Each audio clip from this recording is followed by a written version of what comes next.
সাবরুমের ছোট্ট দোলবাড়ি যেন আজ গর্বে ভাসছে। সাধারণ এক মধ্যবিত্ত পরিবারের মেয়ে হয়েও অসাধারণ সাফল্যের নজির গড়েছে রুদ্রাক্ষী নাথ। এবার সিবিএসই মাধ্যমিক পরীক্ষায় 98.2% নম্বর পেয়ে সে শুধু উজ্জ্বল ফলই করেনি, বরং সমগ্র ভারতবর্ষের শীর্ষ 10 জনের মধ্যেও নিজের জায়গা করে নিয়েছে, যা এই অঞ্চলের জন্য বিরল সম্মান। রুদ্রাক্ষী নাথ শ্যামলকান্তি নাথ ও সপ্তমী নাথের একমাত্র কন্যা। ছোটবেলা থেকেই পড়াশোনায় মনোযোগী ও পরিশ্রমী হিসেবে পরিচিত রুদ্রাক্ষী নিয়মিত অধ্যবসায় আর দৃঢ় ইচ্ছাশক্তির জোরে এই সাফল্য অর্জন করেছে।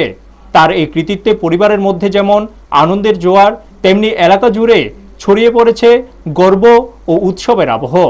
পরিবারের সদস্যরা জানিয়েছেন, রুদ্রাক্ষীর লক্ষ্য আরও বড়। সে ভবিষ্যতে দেশের জন্য কাজ করতে চায় এবং নিজের স্বপ্ন পূরণে এগিয়ে যেতে চায় আরও দৃঢ়ভাবে। ইতিমধ্যে শিক্ষক শিক্ষিকা, আত্মীয় স্বজন এবং স্থানীয় মানুষজন তার এই সাফল্যে শুভেচ্ছা ও অভিনন্দন জানিয়েছেন। দোলবাড়ির এই সাফল্য যেন নতুন করে প্রমাণ করল, সুযোগ সুবিধা সীমিত হলেও ইচ্ছাশক্তি আর কঠোর পরিশ্রম থাকলে বড় স্বপ্ন পূরণ করা অসম্ভব নয়। রুদ্রাক্ষী নাথ আজ শুধু নিজের পরিবার নয়, গোটা সাবরুম মহকুমা ও দক্ষিণ ত্রিপুরা জেলার গর্ব। ব্যুরো রিপোর্ট, নিউজ তৎকাল 24। আমার মেয়ের এই সাফল্যের জন্য আমি খুবই গর্বিত। অসংখ্য ধন্যবাদ ওর স্কুলকে, এমনকি আমার পরিবারের সদস্যদের। ও এই পরিবেশে থেকে এত ভালো রেজাল্ট করেছে, এটা আমাদের জন্য খুবই আনন্দদায়ক, খুবই গর্বের বিষয়। শুধু তাই নয়, ওর 3টা সাবজেক্টে প্রাইভেট টিউটর ছিল। ওর বাংলাতে ও সাপোর্ট পায়নি, বা এসএসটিতে ওর কোনো গৃহ শিক্ষক ছিল না। বাংলাতে প্রথম 2-3 মাস সাপোর্ট পেয়েছিল, কিন্তু পরবর্তী সময় ও আর কোনো সাপোর্ট পায়নি। তারপরেও ও এত ভালো রেজাল্ট করেছে বাংলা আর এসএসটিতে উইদাউট প্রাইভেট টিউটর। আমার কাছে খুবই আনন্দ লাগছে।